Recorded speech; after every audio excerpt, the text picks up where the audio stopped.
If you've been paying attention to jewelry trends this year, you've probably noticed one thing everywhere, from fashion magazines to the runways. Large statement earrings are having a major moment. And especially popular right now are bold earrings that feature colorful gemstone focal beads, pieces that feel artistic, intentional, and a little bit fearless. Hi, I'm Dawn from EOS Designs, and in today's tutorial, we're going to make our own take on this trend by creating a pair of herringbone drop earrings. We'll start with a gemstone focal bead and then weave around it using the herringbone technique to build structure, movement, and visual impact. These earrings are perfect if you love making pieces that stand out, and they're a great way to explore herringbone in a bold, modern application. So let's gather our materials and get started. So the materials that I'm going to be using today are 2 different gauge of copper core wire. I'm going to use a 20 gauge, which is going to be the core wire for the earring, the 24 gauge, which is the wrapping gauge, although sometimes I use a 26 as well. I'm going to need 2 round beads. In my examples, I have them as 14 millimeter rounds. Just in keeping with the large chunky style earring that we're making today, which has become very popular. I have 2 bead caps, 2 earring posts, and I like to have an earring post when I make a bigger earring so that it doesn't tug down and you see the hole in the ear where the piercing is. And then I'm going to need only 2 16 gauge or 20 gauge 4 millimeter jump rings. So the tools that you'll need for this project, you'll need the 3 basic wire wrap tools, which are a round nose plier, a chain nose plier, and a pair of cutters. I also always keep a Sharpie nearby because I mark my pliers so that my loops are the same size. I'll show you that in a minute. So to start, you're going to take your 20 gauge wire, which is the core wire, and we're going to make a wire wrap loop. And I'll put a link below. I have a whole video that is just on how to make wire wrap loops. I'll move through this one a little bit more quickly, but if you want to see that in more detail, you can see it on the other video. So you're going to start by, I go about 1.5 inches down on my wire. I have a 5-inch cutting, I think, and you'll see I'm going to place it at the mark that I made on my my pliers so that my loops are the same size. If you don't make your loops the same size, then one loop might hang a little bit lower, your earring will hang a little bit lower.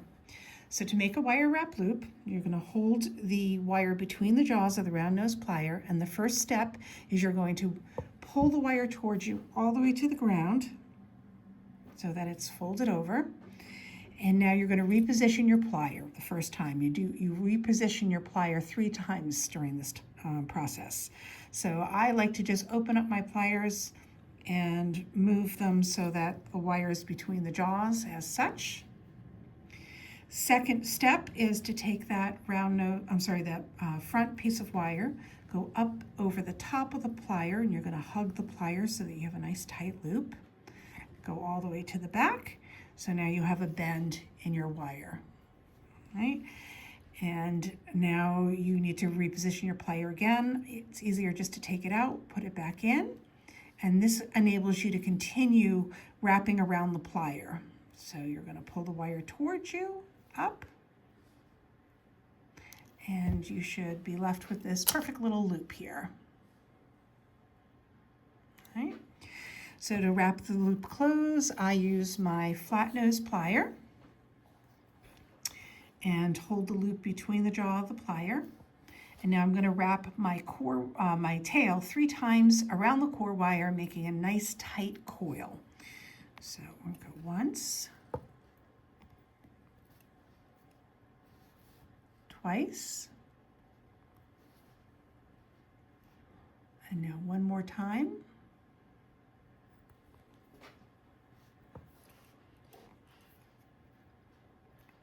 Okay, so now I have 3 nice tight coils, and I'm going to cut off the excess wire. Oops.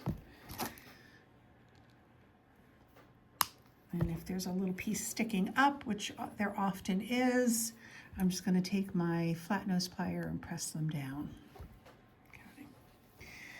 All right, so now we're ready to start the weaving part. I like to straighten my wire out a little bit. So if you straighten your wire, first thing is to thread on the bead cap. Then you're going to put on your bead. And you're not going to push your bead all the way up to the loop because you need room for your weave. It's okay if there's a big space because you're going to end up pushing the whole weave up after you've done it. So you're going to take your 24 gauge wire and we're going to secure ourselves onto the core wire. I hold the tail of the 24 gauge wire and I'm just going to wrap around once nice and tight in order to secure my wire. And I want that to be nice. I want the coil to be nice and tight, so I'm going to push it together. All right.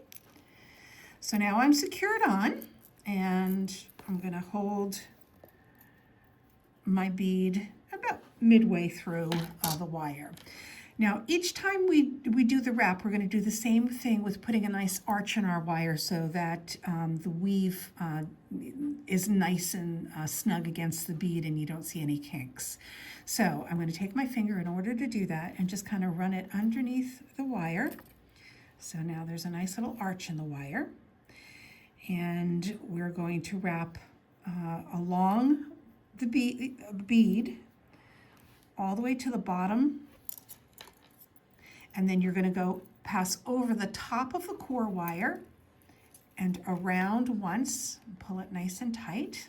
All right, so now your bead is secured on. And you're going to do the same thing on the other side, which will be one full rotation. I like to first get rid of my tail so that it's not in the way of my wrapping. So I'm going to go ahead and just cut that off. All right. So again, I want my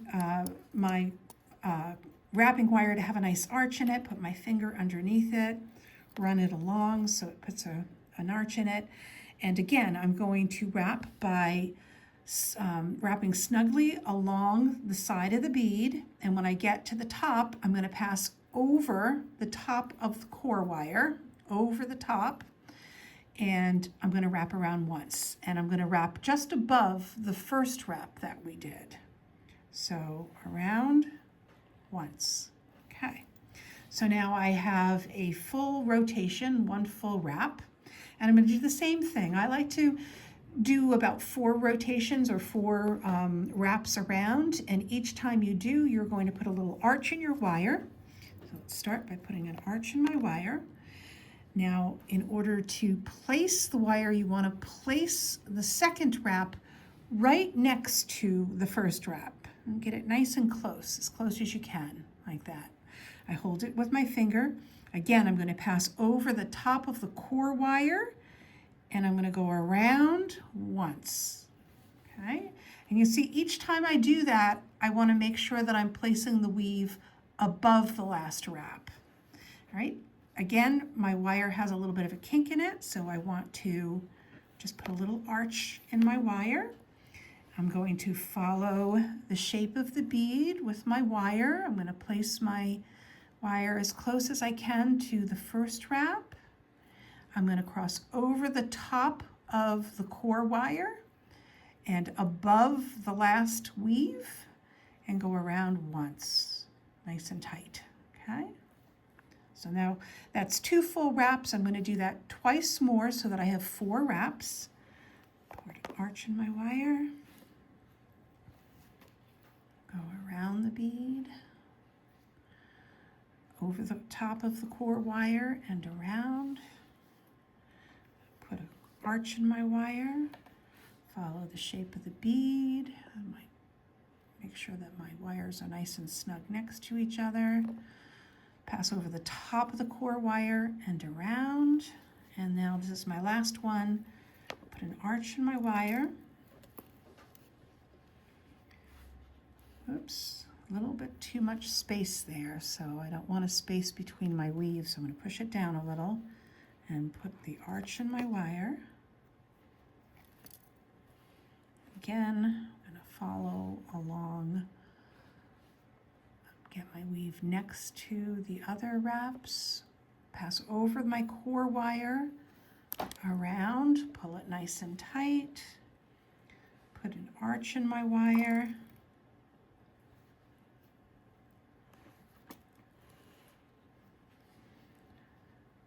wrap securely around the bead, put my wrap next to the last wrap, pass over the top of the core wire and around. Okay, so now I've done 4 wraps. I do like the way it looks, so I'm done. In order to finish, I'm going to wrap one more time with my wrapping wire and end in the back. And then I can go ahead and cut the excess wire off.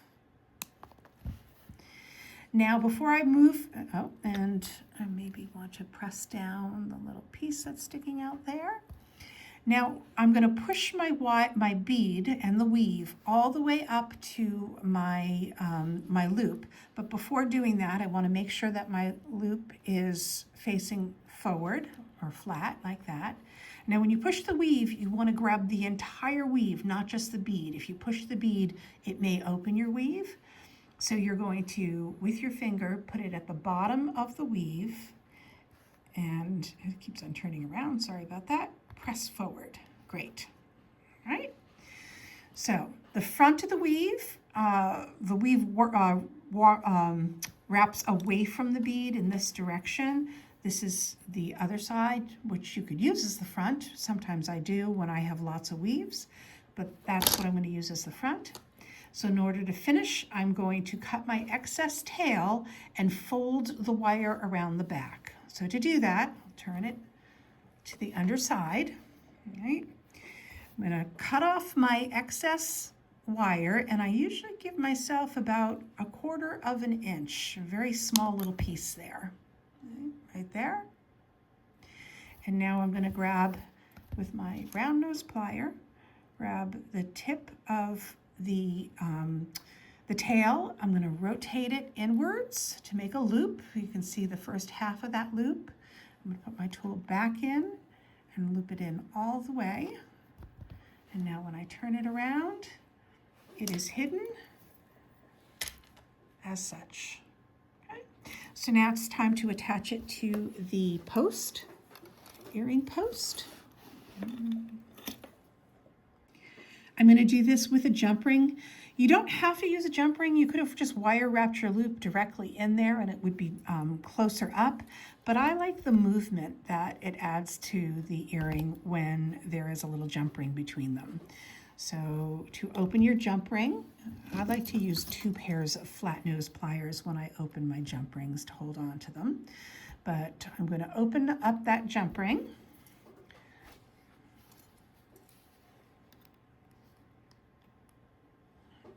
By pulling it towards me a little bit, opens the jump ring. Now I'm going to thread in the top loop. I'm going to make sure that I'm threading it through the front of the post, not the back. So we'll go from back to front. And now I'm going to close my ear wire. Close my jump ring. Sorry, I'm a little bit off camera, but it's hard to see that. Okay, so now I should have a completed earring. All right, so now I'm going to do the second one, and then hopefully I will have done my weave in such a way that they end up being the same size. It's very easy to have just a tiny bit more space on one side than the other. And you'll see I was just straightening out the top of my loop, because sometimes when you're wrapping around, you kind of distort the inner wire. So you just want to straighten it up a bit. All right, I'm going to do my second earring and I'll be back with you. So I have 2 completed herringbone wrapped earring drops, and it looks like I got them to be about the same size. So this is a very versatile weave, the herringbone. I use it for a lot of different things. This is very long earring. You can also make the herringbone earring, the herringbone weave into an earring that is smaller. I just so happen to have a pair on, so let me take them off and I can show you So here's a pair of earrings that I'm wearing currently that are herringbone. Now you can see on this one, I have used a thinner gauge wire, which is why it looks just a little bit more delicate. And I have used 26 gauge. And I put my ear wire on backwards because I liked the way the weave curved towards the bead in this one. See, this is the way we did it on the other earring. We had it wrapping away from the bead, but when I put my ear wire on this one, I wrapped it towards the bead so that it looks a little bit like a pea in a pod. I hope that you enjoyed today's project. If you did, please give the video a like. It really helps to support the channel. And don't forget to subscribe because we'll be sharing new jewelry projects and techniques every week. Below, you'll find a link to the wire wrap loops tutorial that I referred to earlier, as well as a link to all the products and tools that I used in the project today. Thanks so much for creating with me, and I'll see you in the next video.